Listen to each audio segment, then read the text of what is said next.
बिस्मिल्लाहिर्रहमानिर्रहीम।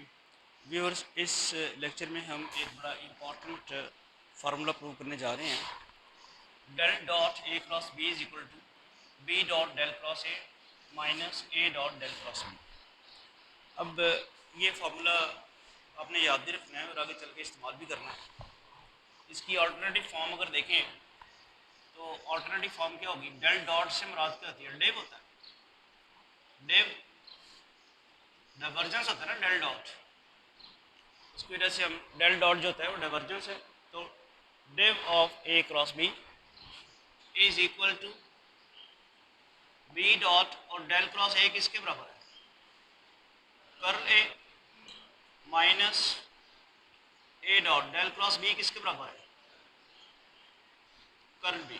तो ये है इसकी फॉर्म। तो इसका प्रूफ देखते हैं।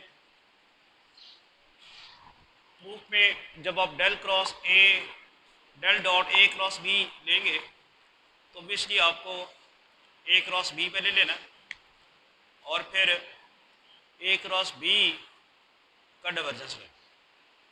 ए क्रॉस बी लेने के लिए आपको क्या चाहिए? वो डिटर्मिनेंट वाली डेफिनेशन याद है। आप एक क्रॉस दो वेक्टर्स की क्रॉस प्रोडक्ट कैसे लेते हैं?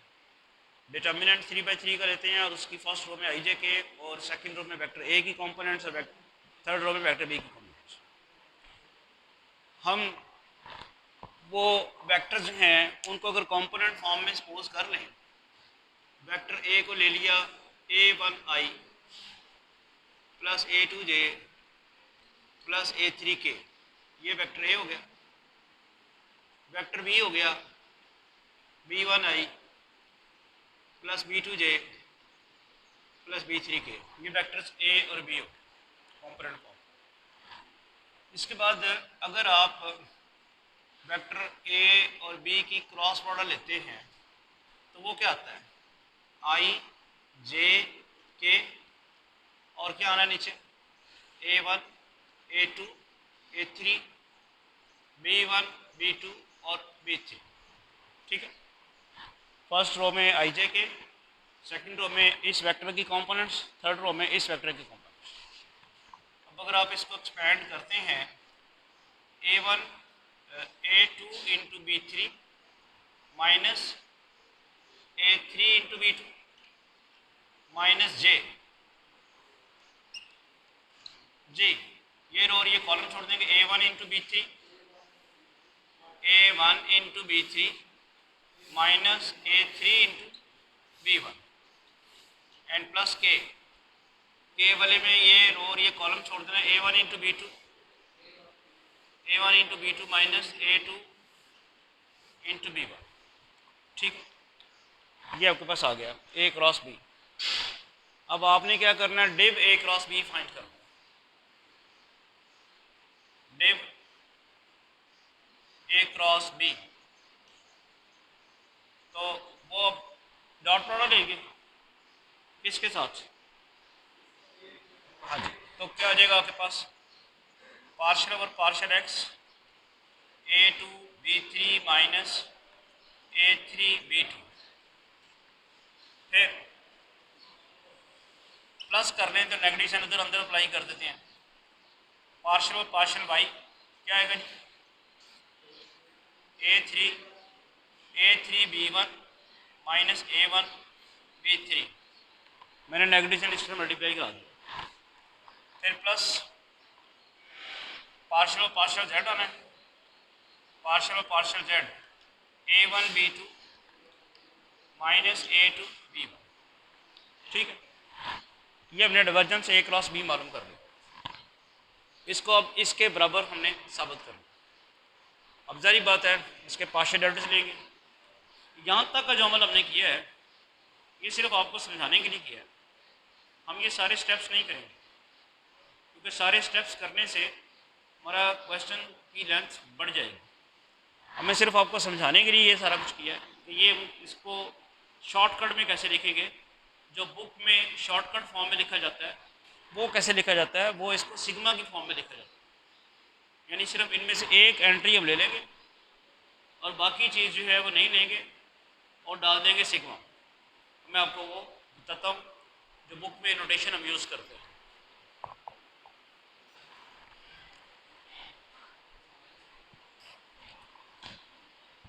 बुक में जो नोटेशन यूज़ करते हैं उसके लिए देखें, del dot A cross B. हमने यहाँ किया क्या है, पहले ए क्रॉस बी फाइंड की, ये आया ए क्रॉस बी। इसमें जो आई की कंपोनेंट है उसका डेरिवेटिव लिया गया है विद रिस्पेक्ट टू एक्स। ये बड़ा समझ ले बात। आफ्टर फाइंडिंग ए क्रॉस बी, ये सारा ए क्रॉस बी फाइंड कर लिया, ये आपके सामने ये सारा ए क्रॉस बी है यहाँ तक। उसके बाद क्या किया, ए क्रॉस बी में जो आई का कोएफिशिएंट है, आई के साथ जो लगा हुआ है, उसका डेरिवेटिव किसके रिस्पेक्ट लिया, with respect to X, divergence A cross B आ गया। और जो वाई का कोएफिशिएंट है उसका डेरिवेटिव रिस्पेक्ट टू वाई, और जो जेड का कोएफिशिएंट है उसका रिस्पेक्ट टू सॉरी जो के का कोएफिशिएंट है उसका डेरिवेटिव रिस्पेक्ट टू जेड। फिर देखने किया क्या था, ए क्रॉस बी फाइंड किया, उसमें आई जे के जो कोएफिशिएंट्स हैं उनके derivative respect to X Y Z. जो शॉर्टकट मेथड है जो बुक में यूज़ करते हैं वहाँ हम ए क्रॉस बी फाइंड नहीं करते और ना ही ये सारी फॉर्म लिखते हैं। समझ क्या आ रही है, समझ ये आ रही है कि जो ए क्रॉस बी का कोएफिशिएंट आना है आई के अलावा, उसका हमने डेरिवेटिव किसके रिस्पेक्ट लेना है, पार्शियल एक्स। और अगर मैं साथ आई डॉट लगा दूँ तो मुझे इसके कोएफिशिएंट लेके भी जरूरत नहीं आएगी। कोएफिशिएंट जरा समझने वाली बात है। जब मैं ए क्रॉस बी खोल दूँ सारा और उसकी मैं डॉट ए क्रॉस बी जब मैं खोलूँगा तो उसमें क्या क्या होगा, उसमें आई का कोएफिशिएंट भी होगा। ये ए क्रॉस बी खुला हुआ आपके पास, ए क्रॉस बी जब खोलेंगे तो उसमें आई का कोएफिशिएंट भी होगा, जे का भी होगा, के का भी होगा। जब मैं इस ए क्रॉस बी की डॉट प्रोडक्ट आई के साथ लूँगा तो इनके साथ क्या होगा, जीरो हो जाएगी। इसका मतलब क्या हुआ, ये ठीक लिखा हुआ, मैंने सिर्फ आई के साथ उसकी डॉट प्रोडक्ट नहीं लेनी बल्कि डेल को ऑपरेट भी कराना है। यानी आप अगर मुझे ये बताएं, अगर मैंने ये लिख दी है I dot partial X A cross B, इससे क्या ये नहीं आ जाएगा, नहीं आएगा। देखो जैसे भी आपने मुझे बताया, मैंने ए क्रॉस बी फाइंड कर लिया है। जब मैं इस सारे की डॉट प्रोडक्ट आई के साथ लूँगा तो ये तो खत्म हो जाएगा, तो आई डॉट आई है सिर्फ यही रह जाएगा। और फिर इसका मैं डेरिवेटिव रिस्पेक्ट टू एक्स लूँगा तो ये आएगा। तो ये बात समझ आ रही है, ये सबको समझ आ गई है। यानी जो मैंने यहाँ लिखा एक A cross partial X I dot partial X A cross B, ये बेसिकली ये वाली टर्म बन गई है। ये मैं समझाना चाह रहा हूँ। अगर मैं इसको देखूं तो मुझे इसके बाद अगली टर्म कैसे हासिल होगी, जे dot partial Y A cross B, उससे अगली के डॉट, तो वो नहीं लिखता, वो सारी लिखने की बजाय यहाँ डाल देता है सिग्मा। सिग्मा समझते हैं आप, सिग्मा सम समझते हैं। यानी वो बजाय, अब होना तो यही था ना, होना तो यही था कि आगे क्या आना था, जे dot partial Y A cross B plus K dot partial Z. तो वो उसको ना लिखने के लिए, उसको सिंप्लीफाई करने के लिए वो सिर्फ सिग्मा डाल देता शॉर्टकट के लिए। ये सिर्फ स्टेप समझाना था सिर्फ भाई। ये जो सिग्मा है ना वो ये बता रहा है कि आगे जे भी है और के भी है। यानी मैं फिर बताता हूं आपको कि लिखना ये था del dot A cross B किसके बराबर आना था, I dot partial X A cross B plus J dot partial Y A cross B plus K dot partial Z A cross B. समझ आई। इन तीनों को लिखने के बजाय वो ये लिख देता है सिग्मा आई डॉट, यानी सिर्फ एक टर्म लिख देता है पहले वाली, partial partial x A cross B, और बाकी सिंप्लीफिकेशन भी सिर्फ इसके साथ करेगा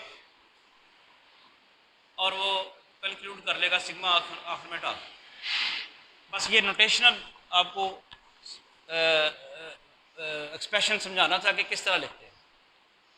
अब जब ये आ गया तो इसका मतलब, इसको अगर हम खोलते हैं तो आई डॉट क्या आएगा, प्रोडक्ट रूल लगेगा इसको, यानी आप पहले पार्शल ए और पार्शल एक्स कर लें क्रॉस बी, फिर प्लस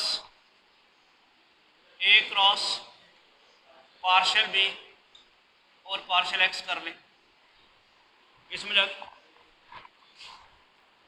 इसके बाद आप इसको जो डिस्ट्रीब्यूटिव प्रॉपर्टी है वो लगा दें इसकी डॉट प्रोडक्ट की, sigma I dot partial A और partial X cross B plus I dot A cross partial B और पार्शल एक्स, ये लग। इसके बाद दोनों लहजा कर लेते हैं, sigma I dot partial A और partial X cross B plus sigma, यहाँ भी आई डॉट आएगा, sigma I dot A cross partial B और पार्शल एक्स,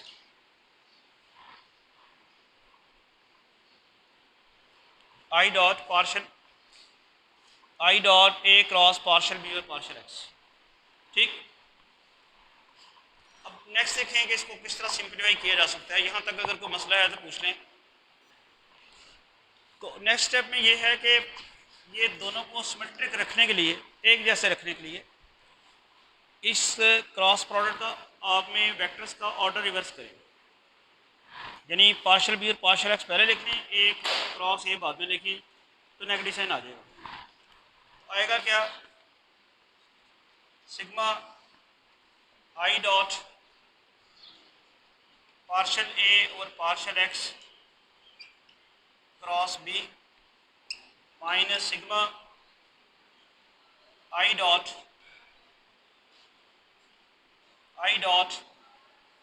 पार्शल बी और partial X cross A. Clear होगी बात? क्या किया मैंने, उसको सिमेट्रिक रखने के लिए, क्योंकि यहाँ पार्शल ए और पार्शल एक्स पहले था, उसको भी पार्शल बी और पार्शल एक्स पहले कर दिया, और चूँकि ऑर्डर रिवर्स किया तो नेगेटिव साइन आ। अच्छा, मुझे ये बताएं कि ये जो एक्सप्रेशन है सिग्मा के अंदर, ये जो एक्सप्रेशन है ये क्या है? ये स्केलर ट्रिपल प्रोडक्ट है। कैसे बोला, एक वेक्टर ये आ रहा है, एक ये आ रहा है और एक ये आ रहा है। स्केलर ट्रिपल प्रोडक्ट में क्या डॉट और क्रॉस को हम इंटरचेंज कर सकते हैं? साइक्लिक ऑर्डर तो मेंटेन ही रहेगा, सिर्फ यहाँ क्रॉस लगा दें, यहाँ डॉट लगा दें, कर सकते हैं। देखें ना, अब याद करें, ए डॉट बी क्रॉस सी है, इसको हम लिख सकते हैं ए क्रॉस बी डॉट सी। दोनों सूरतों में साइक्लिक ऑर्डर तो मेंटेन नहीं है, वो भी ए बी सी है और वो भी ए बी सी है। इसको भी डिटर्मिनेंट से ही खोलना है आपने, 3/3 का डिटर्मिनेंट, पहली रो में ए का कंपोनेंट, दूसरी में बी का, तीसरी में सी के। इसको भी आपने ऐसे ही खोलना डिटर्मिनेंट की फॉर्म में, पहली रो में ए की कंपोनेंट्स, दूसरी रो में बी की कंपोनेंट्स और तीसरी रो में सी की कंपोनेंट्स। तो ये दोनों सेम रिजल्ट्स हैं, यानी स्केलर ट्रिपल प्रोडक्ट में हम डॉट और क्रॉस को इंटरचेंज कर सकते हैं। तो यहाँ करते हैं इंटरचेंज, तो क्या आ जाएगा, sigma I cross partial A और partial X dot B minus sigma I cross partial B और पार्शियल एक्स डॉट ए। ठीक हो गया। अब आप अगर देखें, ये जो आपके पास आएगा, इसको इस फॉर्म में भी हम लिख नहीं सकते। इसको मैं लिख दूं कि इंटरचेंजिंग डॉट एंड क्रॉस, यहाँ पे आप लिख दें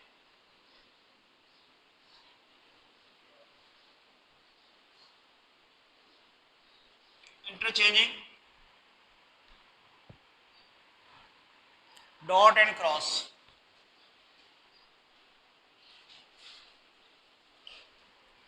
दोनों को डॉट और क्रॉस प्रोडक्ट को आपने इंटरचेंज किया। तो डॉट प्रोडक्ट आपको पता है कि कम्यूटेटिव होती है। तो अगर मैं इसको ऐसे अब लिख दूं,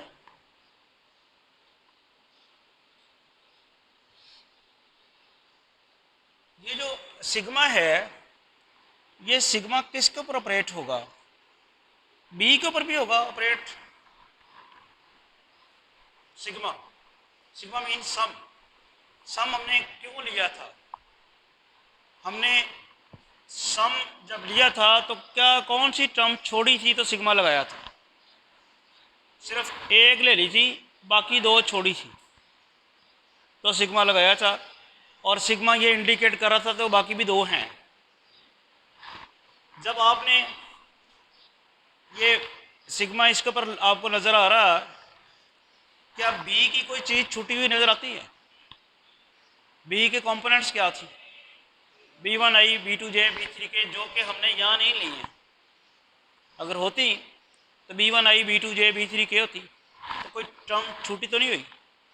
इसका मतलब है सिग्मा इसकी वजह से नहीं अब लगा हुआ, इसकी वजह से लगा हुआ है जिसकी टर्म्स छूटी हुई है। आप बता सकते हैं इसकी कौन सी टर्म छूटी हुई है? जे और के वाली, इसकी जे और के वाली टर्म्स छूटी हुई। और यहाँ भी यही सिचुएशन है, यहाँ भी ए वेक्टर जो है उसकी कोई कंपोनेंट्स नहीं छूटी हुई। और अगर सिग्मा लगा हुआ है तो किसकी वजह से लगा हुआ है? इसकी वजह से लगा हुआ है जिसमें जे और के वाली टर्म्स छूटी हुई। सिग्मा में हटाऊँ तो जे और के वाली टर्म्स आ जानी चाहिए, आ जाएंगी। अच्छा, आप इमेजिन करें कि जब आप सिग्मा हटाएंगे तो जे और के वाली टर्म्स कौन सी आएंगी? तो बता सकते हैं आप में से? उससे पहले एक काम और कर लेते हैं कि मैं इसको लिख लेता हूं, is equal to B dot sigma I cross partial A over partial X. ये समझ आई? अब मेरा ख्याल इसकी ज़रूरत नहीं है, इसको यहाँ से और plus A dot sigma I cross partial B over partial X. कोई इशू तो कोई नहीं बना। डॉट प्रोडक्ट कम्यूटेटिव होती है। दिस वन डॉट बी करने की बजाय बी डॉट दिस वन कर दिया, दिस वन डॉट ए करने की बजाय ए डॉट दिस वन कर दिया। इधर माइनस है, यानी ये आपने क्या किया, दिस वन डॉट ए करने की बजाय ए डॉट दिस वन कर दिया। अब मैं जो बात आपसे पूछ रहा था कि जैसे ही मैं सिग्मा हटाऊंगा तो मेरे पास कौन कौन सी टर्म्स आएंगी? जे के। एक्सप्रेशन किस किस्म का बनेगा? Can you imagine? अगर जे और के वाली टर्म्स आती हैं तो क्या क्या बनेगा? जे क्रॉस पार्शियल ए और partial Y plus K cross, ये वैसे बन क्या जाएगा जी? ये बन जाएगा B dot del cross A, ये बनेगा माइनस ए डॉट, ये क्या बनेगा? Del cross B. अगर आप सिग्मा हटाएंगे तो आई जे के वाली टर्म्स आएंगी, सॉरी आई की तो वाली सही है, जे और के वाली आएंगी। क्यों? क्योंकि जे और के वाली टर्म्स को आपने स्किप करके सिग्मा लिखा था। यहाँ जे और के वाली सिर्फ आई वाली लिखी थी, जे और के वाली स्किप करके, ये आपके सामने है सारा कुछ लिखा हुआ। जे और के वाली आपने टर्म्स जो हैं स्किप करके सिग्मा लिखा था। सिग्मा हटाएंगे तो वो जो स्किप की हुई टर्म्स हैं वो रिस्टोर होंगी। वो जब रिस्टोर होंगी तो वो ये बनेगा डेल क्रॉस ए, वहाँ पे क्या बनेगा डेल क्रॉस बी। तो ये मैथमेटिशियन जो है ये सिंप्लिसिटी के लिए करते हैं, यानी वर्किंग ज़्यादा ना हो, एक ही तरह का काम हो रहा है ना बार बार। ये देखें ना, जो काम आप आई के लिए कर रहे थे उसी तरह का काम आप जे के लिए कर रहे होंगे, सिर्फ फ़र्क क्या हो रहा होगा कि ये वाली चीज़ें बदल जाएंगी और वहाँ पे डेरिवेटिव रिस्पेक्ट टू एक्स था, रिस्पेक्ट टू वाई था, रिजल्ट तो इफेक्ट ही नहीं होगा। तो हम ये लेबर क्यों करें जो बिल्कुल सिमेट्रिकल है। सिमेट्रिकल से क्या मुराद है, एक जैसी। इस लेबर से हम फिर बचते हैं, सिग्मा लगाते हैं और सिग्मा लगा के आगे चलते हैं। अब हमने रिजल्ट ये प्रूव कर लिया, रिजल्ट हमने क्या प्रूव कर लिया कि डेल डॉट, ये आपने याद भी रखना है, del dot A cross B is equal to, ये जो बाद वाला है इसको पहले लिखना है, B dot del cross A minus A dot del cross B. और जैसे मैंने आपको बताया कि इसकी ऑल्टरनेटिव फॉर्म भी है, वो भी आप लिख लें और इसको हाईलाइट कर लें, याद भी करें। एक एक रिजल्ट करके आप याद करेंगे तो याद हो जाएगा। और हम क्या लिखेंगे इसको, div A cross B is equal to B dot del cross A. Del cross A को क्यों ना लिखें, कर लो फिर, B dot curl A minus A dot curl B. This is an alternative form of this result. Hopefully सारे steps viewers आपको समझ आ गए होंगे और इंशाल्लाह आप इस तरह और भी जो थ्योरम्स हैं वो भी आप प्रूव कर सकते हैं इस टेक्निक को। बेसिकली ये टेक्निक आपको समझानी थी कि सिग्मा लगाने का मकसद क्या है और फिर सिग्मा हटाएंगे कैसे।